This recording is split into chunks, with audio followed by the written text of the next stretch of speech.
Un basculement soudain oppose 60 ans d'alignement immobile à une décision tchadienne qui rompt l'inertie. Ce contraste révèle l'écart entre discours officiel et dynamique réelle, exposant une zone censée stable mais désormais mouvante. Que signifie pour vous cette fissure lorsque Ibrahim Traoré rappelle que certaines frontières demeurent perçues comme artificielles? Dans cet instant suspendu, les lignes d'influence glissent vers un centre encore indéfini. Dans cette vidéo, la promesse est simple, offrir une grille de lecture claire pour comprendre ce que le basculement du Tchad vers l'Alliance des États du Sahel change réellement pour la région. Elle offre aux spectateurs un cadre robuste pour lire ce basculement. À partir du pivot tchadien, la séquence détaillera pourquoi un État longtemps perçu comme amortisseur stratégique devient soudain un point de rupture, et comment cette translation ouvre un espace d'incertitude pour tous les acteurs. Le propos restera ancré dans des éléments concrets. 60 ans d'alignement, 7 frontières imbriquées, un espace AES désormais décrit comme plus vaste que l'Inde.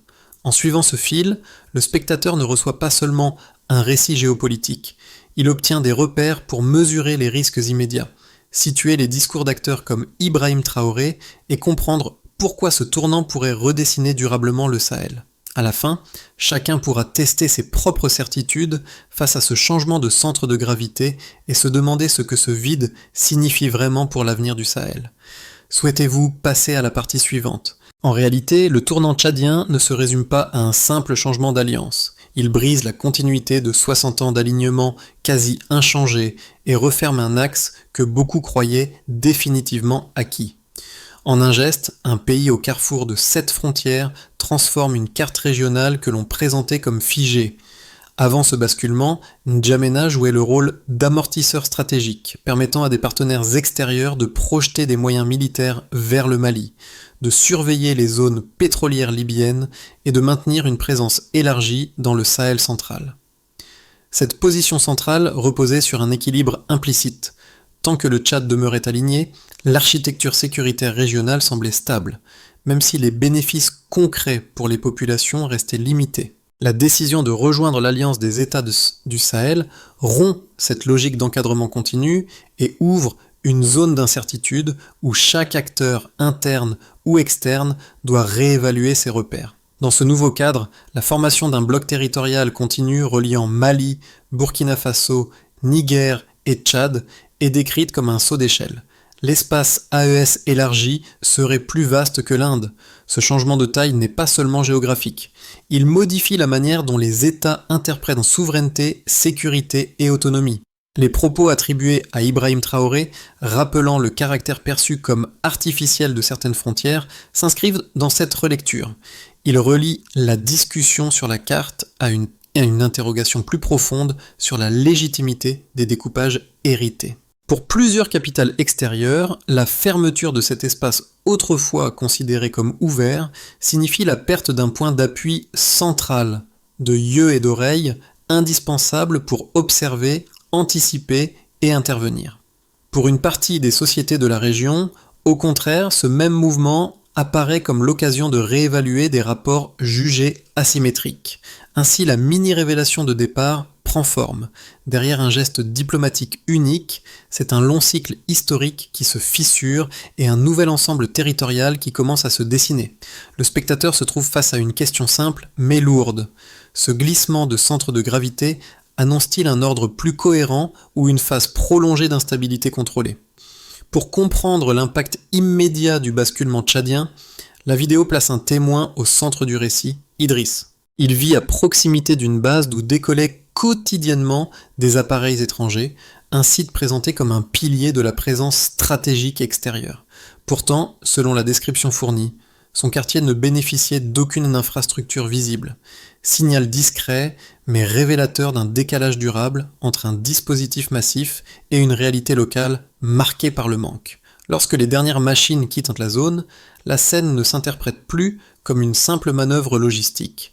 Le silence soudain devient une rupture sensorielle, presque un marqueur politique en soi. Idriss perçoit ce changement avant même que les discours officiels ne redessinent les alliances.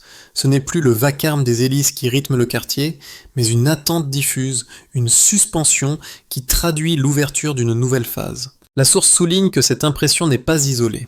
La réaction populaire décrite, ruelles animées, marchés commentant la transition, montre que l'élan ne part pas uniquement des dirigeants. Une partie des habitants lit ce repositionnement à travers son propre vécu. Ce qui disparaît ou apparaît dans leur environnement immédiat devient un indice des rapports de force en mutation. Idriss sert ici de guide narratif, non parce qu'il explique la géopolitique, mais parce que sa perception incarne la manière dont un changement d'alignement se matérialise dans le quotidien. Le spectateur découvre ainsi que la recomposition régionale ne plane pas au-dessus des sociétés. Elle s'inscrit dans les sons, les rythmes et les atmosphères de lieux ordinaires. La question sous-jacente s'impose alors, qu'indique cette réaction précoce sur la capacité des populations à absorber et réinterpréter cette transition ? Le déclencheur apparaît dès l'instant où le Tchad annonce son entrée dans l'Alliance des États du Sahel. Ce geste n'est pas décrit comme un simple ajustement diplomatique. Il ferme un espace longtemps considéré comme ouvert, un espace utilisé par des partenaires extérieurs pour projeter des moyens militaires vers le Mali, pour surveiller les zones pétrolières libyennes, pour maintenir une architecture sécuritaire étendue. Cette disponibilité paraissait acquise, elle constituait un pilier silencieux. Et soudain, elle se retire. La bascule surprend, elle s'inscrit après des décennies d'alignement stable. N'Djamena agissait comme point d'appui, comme pivot régional, comme relais entre dynamiques sahariennes et tensions subsahariennes. En un geste, cet axe se referme, un levier disparaît. Une continuité se brise, la carte doit être relue. Dans les zones frontalières, l'effet est immédiat. Les acteurs locaux évaluent autrement la cohésion politique. La formation d'un bloc continu, Mali, Burkina Faso, Niger, Tchad, change la donne. Ce n'est plus une mosaïque fragmentée, c'est un corridor stratégique. Ses ramifications atteignent les abords du Soudan. La source le présente comme une secousse majeure, une translation brutale du centre de gravité. Le point culminant advient lorsque la vidéo montre la réaction extérieure. Le récit parle de « Paris en panique ». Il évoque des ajustements rapides au Pentagone. Il met en scène la perte d'un point d'appui essentiel. Un motif revient, la disparition des yeux et oreilles. Perte de visibilité interne, perte de capacité d'anticipation, perte de contrôle des flux liés aux ressources naturelles. La construction dramatique est claire. L'abandon de ce pivot crée un vide opérationnel, un vide difficile à combler dans l'immédiat. La source ajoute un autre élément. Dans ce contexte mouvant, la stratégie d'encerclement évoquée dans le récit devient irréalisable. Parmi les dirigeants cités figure Ibrahim Traoré, présenté comme une figure visible. Cette mention n'est pas anecdotique. Elle sert à insérer la réorientation tchadienne dans une dynamique régionale plus large. Les références politiques se déplacent. Les comparaisons nationales changent. Les populations réévaluent leurs repères. Puis vient la rémanence. L'analyse enchaîne les effets secondaires. Elle souligne une relecture de la relation entre ressources et partenariats extérieurs. Elle décrit des craintes de renégociation systématique.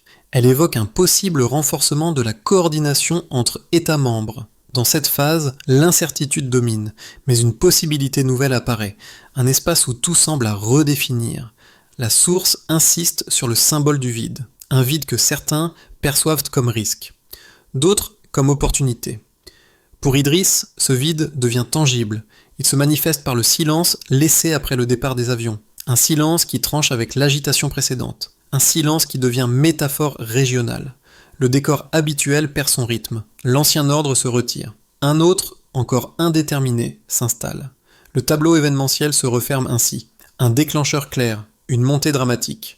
Puis une rémanence diffuse. Les effets se propagent dans les perceptions, les institutions et les imaginaires. Et la question demeure, où mène cette recomposition naissante ? La source organise son argumentation autour de 3 repères chiffrés conçus non comme des mesures exactes, mais comme des marqueurs narratifs permettant de visualiser le glissement d'un avant vers un après. Le premier repère est temporel, 60 ans. Il sert de ligne de base, un socle historique évoquant un cycle long d'alignement et de rapports structurellement asymétriques. La valeur ne vise pas à quantifier un phénomène, mais à condenser une continuité devenue inertielle. Elle rappelle qu'un système prolongé tend à créer ses propres habitudes politiques et ses propres contraintes implicites. La phrase explicative de la source est claire. 60 ans figurent un cadre rigide que seule une rupture nette peut déstabiliser. Cette rupture produit un saut perceptif durable. Le deuxième repère est géographique. 7 frontières. Le Tchad est présenté comme limitrophe de la Libye, du Soudan, de la Centrafrique, du Cameroun, du Nigeria, du Niger et des espaces reliés vers le nord comme vers le sud. Ce chiffre fonctionne comme un indicateur de centralité stratégique plutôt que comme une simple donnée cartographique. Plus un État possède de voisins, plus sa réorientation modifie simultanément plusieurs corridors politiques ou logistiques. Le delta implicite présenté dans la source est net. Un repositionnement couvre mécaniquement plusieurs directions à la fois. La phrase explicative insiste sur l'effet de nœud territorial. Ce rôle fait basculer plusieurs axes régionaux en une seule décision. Chaque frontière devient alors un vecteur de translation. Le troisième repère concerne l'échelle spatiale. L'espace AES élargi est décrit comme plus vaste que l'Inde. Cette comparaison ne cherche pas la précision métrique. Elle sert à matérialiser un changement de taille, un effet de volume qui transforme la lecture des rapports de force. L'enjeu n'est pas la superficie exacte du bloc, mais la perception d'une entité dont la continuité produit un autre type de logique stratégique. La phrase explicative de la source souligne qu'un ensemble présenté comme plus large qu'un État-continent impose une relecture profonde de l'environnement régional. Le saut d'échelle devient un signal en soi. L'ensemble de ces trois repères organise une structure baseline delta. La baseline repose sur la durée, 60 ans, la dispersion, 7 frontières, et la fragmentation antérieure du Sahel. Le delta naît du repositionnement tchadien, qui combine rupture historique, déplacement spatial et élargissement du périmètre. Dans cette architecture, les chiffres n'agissent pas comme preuve technique, mais comme levier narratif permettant d'illustrer la cohérence interne de la recomposition. La référence à Ibrahim Traoré dans ce passage chiffré joue un rôle de trait d'union. En rappelant que certaines frontières sont perçues comme artificielles, son nom relie la dimension quantitative à une dimension politique. Ce lien entre territoire et souveraineté donne une portée supplémentaire au repère. Il montre comment la nouvelle configuration spatiale renforce des aspirations déjà exprimées dans plusieurs sociétés de la région. Les repères chiffrés deviennent alors des points d'appui pour interpréter la transition en cours. Deux thèses structurent le débat présenté dans la source et chacune s'appuie sur un registre argumentatif distinct. La première thèse affirme que la réorientation du Tchad fragilise durablement les partenariats occidentaux dans le Sahel.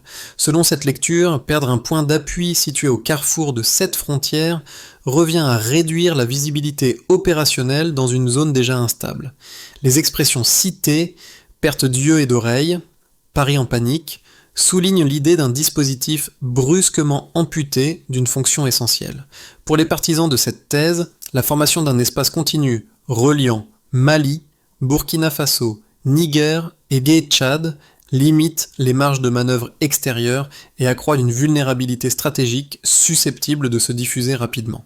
Il voit dans ce retrait un risque non seulement pour la surveillance régionale, mais aussi pour la capacité à anticiper les trajectoires de groupes armés et les pressions liées aux ressources naturelles. La seconde thèse défend une lecture opposée.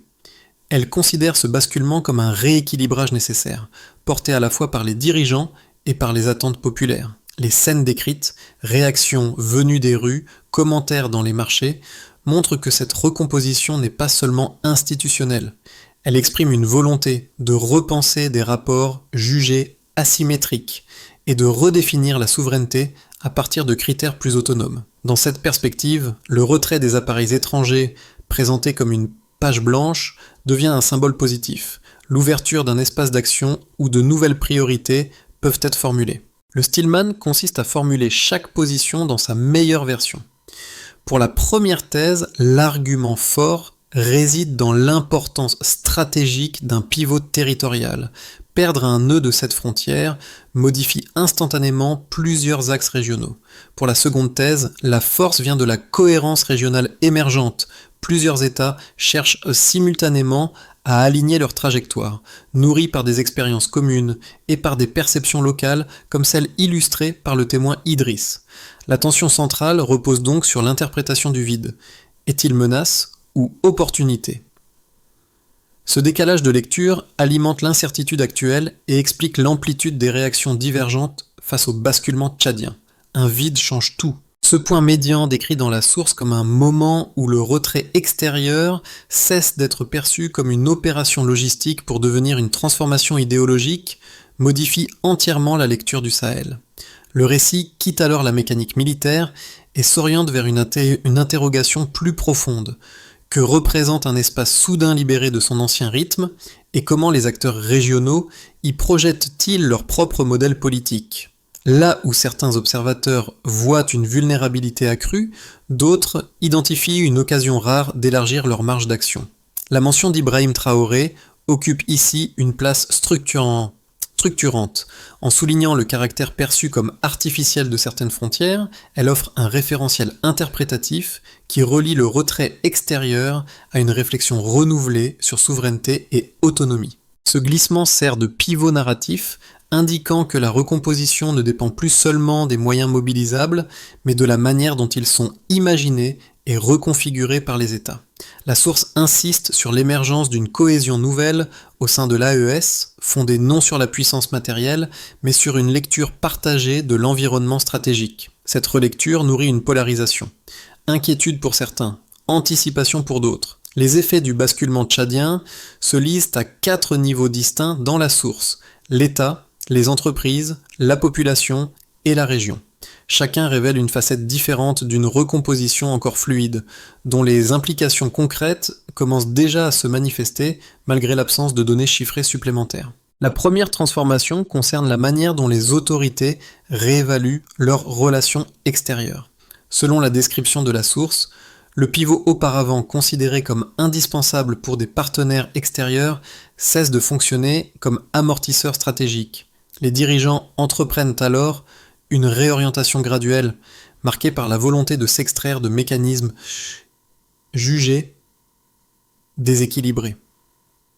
La transition n'est pas présentée comme une rupture brutale, mais comme un recentrage stratégique. Elle implique un retour sur des pratiques héritées, souvent construites autour d'un rôle de projection offert à des acteurs extérieurs. Dans ce cadre, la mention d'Ibrahim Traoré agit comme un miroir régional.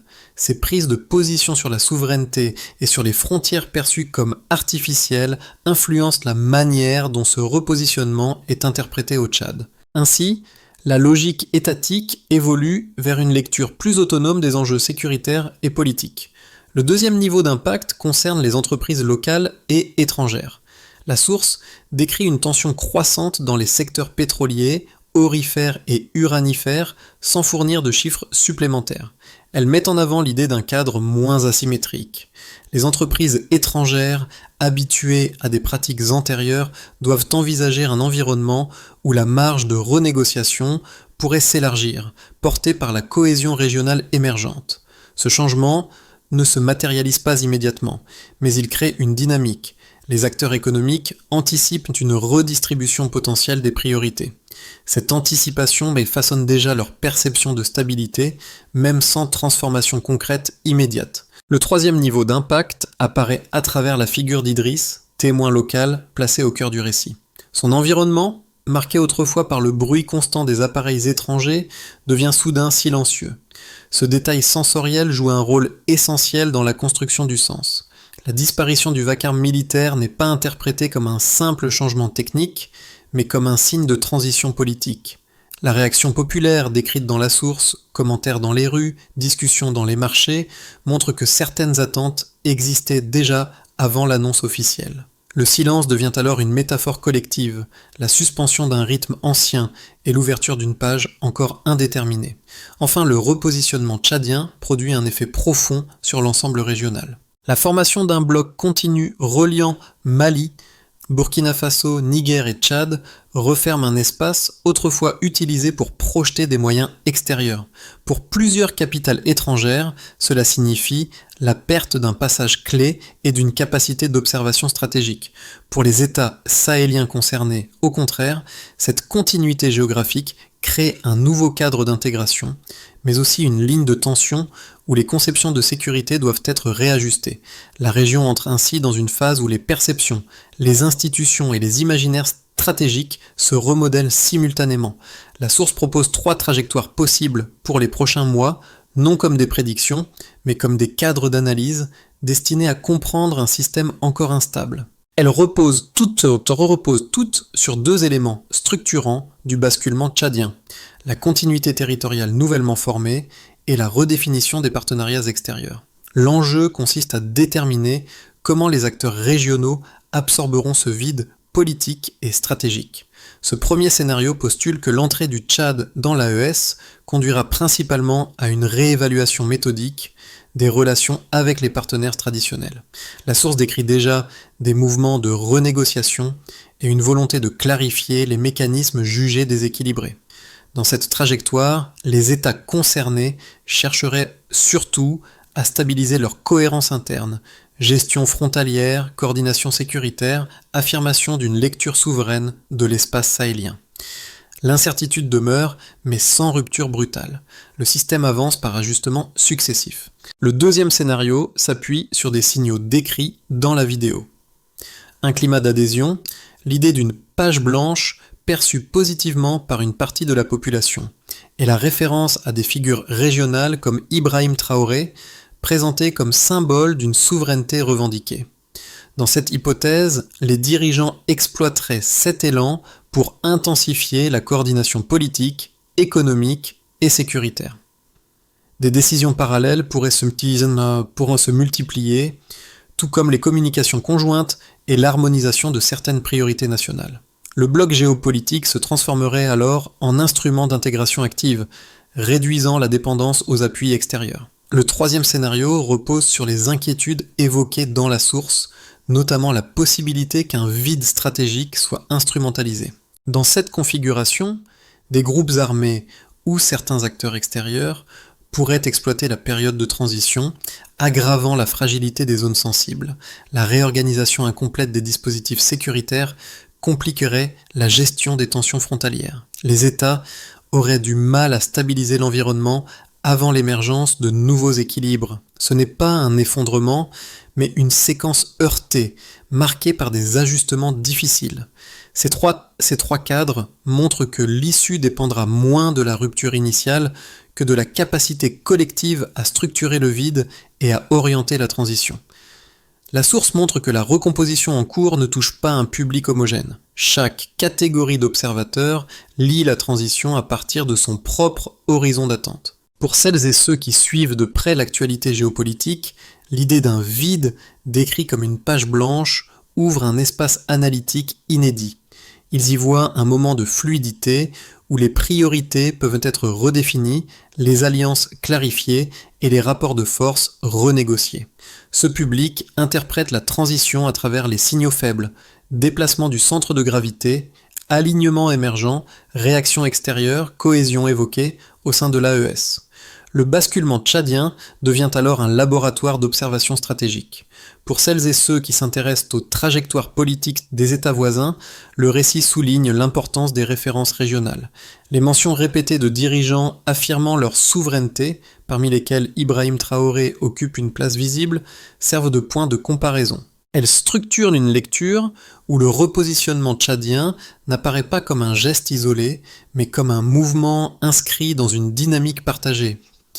Ce public observe comment ces figures influencent les attentes populaires, modifient les imaginaires politiques et redéfinissent la perception du rôle joué par les partenaires extérieurs.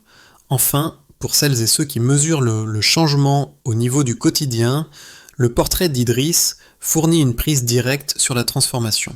Son environnement sonore, bouleversé par la disparition des avions, devient un indicateur tangible. Le contraste entre le vacarme prolongé et le silence nouveau matérialise une transition que les discours officiels ne suffisent pas à saisir. Pour ce public, l'évolution se lit dans les atmosphères, dans les mobilités, dans la manière dont un quartier absorbe l'absence d'une présence autrefois constante. Ainsi, la perception du basculement diffère selon le regard adopté. Mais toutes ces lectures convergent vers une même idée. La recomposition en cours exigera une adaptation continue des acteurs comme des citoyens. La transition ouverte par le basculement tchadien exige, selon la source, une série d'étapes capables de relier décision étatique, coordination régionale et perception locale. La première consiste à clarifier les priorités communes. La vidéo décrit la volonté d'échapper à des mécanismes antérieurs jugés déséquilibrés. Cette phase implique une définition collective des objectifs: sécurité, gestion des ressources, cohérence diplomatique. Le principal indicateur devient alors la concordance entre les annonces officielles et les signaux envoyés par les États membres. La deuxième étape consiste à gérer le vide interprétatif. Certains y voient un risque, d'autres une occasion de recomposer l'espace politique. La réussite dépendra de la capacité à éviter une dégradation sécuritaire tout en préservant la marge de manœuvre revendiquée. Cette gestion se mesure par la stabilité des zones sensibles et par la manière dont les populations interprètent les premiers ajustements. La troisième étape concerne l'harmonisation des mécanismes de coopération. La source insiste sur l'importance symbolique des trajectoires régionales, notamment celles associées à Ibrahim Traoré, présentées comme catalyseurs d'une dynamique d'intégration. Les signaux à observer incluent des décisions parallèles, des communications conjointes et l'alignement progressif des priorités stratégiques. Cette cohérence constitue un test décisif pour valider la formation d'un bloc fonctionnel. Enfin, la quatrième étape consiste à articuler décision et perception locale. Le portrait d'Idriss rappelle que toute recomposition doit résonner dans le quotidien. L'efficacité se lie dans la clarté des annonces, dans la réduction des tensions et dans la capacité des autorités à associer les attentes citoyennes au processus. Ainsi, la feuille de route esquissée par la source forme une mécanique à plusieurs niveaux où coordination régionale, symbolique politique et réalité locale avancent ensemble. Le retour au motif initial, le silence qui s'installe après le départ des avions, donne à la transition décrite une dimension presque intime. Pour Idriss, ce silence n'est pas seulement l'absence d'un bruit familier. Il devient une matière nouvelle, une page sonore où se projette l'incertitude du moment. La source montre que cette sensation locale résonne avec les trajectoires régionales, notamment avec celles attribuées à Ibrahim Traoré, dont les prises de position rappellent que la souveraineté se réinterprète autant qu'elle se proclame. Le contraste entre vacarme et calme structure l'émotion du récit. Il révèle que les recompositions géopolitiques ne s'expriment pas uniquement dans des blocs territoriaux ou dans des discours d'État, mais aussi dans les perceptions sensibles de ceux qui vivent près des frontières, des infrastructures militaires ou des routes d'approvisionnement. Le décor change, puis l'atmosphère suit et l'horizon se déplace. Ainsi, la transformation décrite ne se réduit pas à un changement d'alliance. Elle marque un passage intérieur, une région qui cesse d'habiter un cadre figé et tente d'imaginer un autre rythme, un autre centre, une autre manière d'exister. La page blanche n'est donc pas un aboutissement, mais un début, et la phrase qui affleure devient une ligne de fond. Le silence aussi peut annoncer un monde nouveau. La séquence décrite dans la source se referme sur un paysage encore en mouvement, où décisions étatiques, attentes populaires et repositionnements régionaux coexistent sans se stabiliser pleinement. Dans cette fluidité, la question n'est plus de trancher, mais d'ouvrir un espace de dialogue. Le basculement tchadien, la formation d'un bloc continu et les résonances symboliques évoquées tout au long du récit montrent que les dynamiques du Sahel ne peuvent être saisies qu'en observant les interactions fines entre territoire, souveraineté et perception locale. Cette incertitude n'est pas seulement un défi, elle est aussi une invitation. Elle appelle à suivre attentivement les signaux, gestes diplomatiques, réactions citoyennes, glissements narratifs, transformation dans les zones sensibles. Elle invite également à reconnaître que plusieurs lectures coexistent et que le futur de la région dépendra de la capacité collective à articuler ces visions plutôt qu'à les opposer. C'est ici qu'intervient la dimension sociale. Chacun, selon son expérience et sa sensibilité, peut contribuer à enrichir la compréhension de cette recomposition. Alors une question demeure, ouverte, nécessaire. Quelle pourrait être, selon vous, la prochaine inflexion majeure dans l'évolution du Sahel ?